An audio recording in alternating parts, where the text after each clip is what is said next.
A new crew aboard the space station.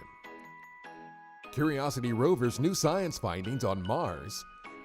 And celebrating 60 years of NASA. A few of the stories to tell you about this week at NASA. Our astronaut Serena Aunon-Chancellor arrived at the International Space Station on June 8th as part of its newest crew. Aunon-Chancellor, Sergey Prokopyev of Roscosmos, and Alexander Gerst of the European Space Agency launched 2 days earlier from Kazakhstan.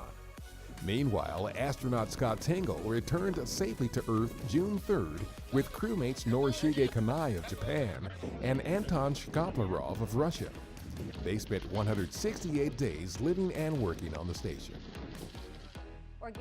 Our Curiosity rover found organic molecules preserved in Mars's harsh surface, as well as seasonal variations in the levels of methane in the Martian atmosphere that suggest the planet could have supported ancient life. Although this is not evidence of life itself, it's a good sign for future missions exploring the red planet's surface and subsurface. We kicked off our 60th birthday celebrations with concerts on June 1st and 2nd by the National Symphony Orchestra Pops at the Kennedy Center for the Performing Arts in Washington, D.C. The celebration featured performances by will.i.am, Grace Potter, the band Coheed and Cambria, and others, as well as a poem from Star Trek actor John Cho and a new composition from Star Trek composer Michael Giacchino. An exhibit highlighted 6 decades of NASA achievements, including the Apollo moon landings envisioned by late President John F. Kennedy. Our administrator Jim Bridenstine discussed the agency's planned return to the moon.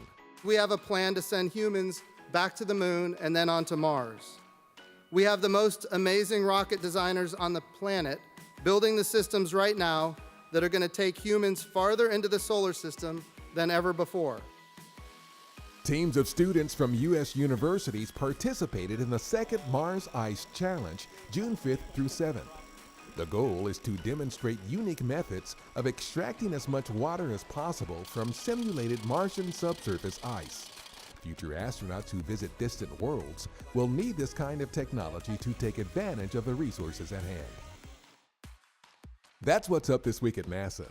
For more on these and other stories, follow us on the web at nasa.gov/twan.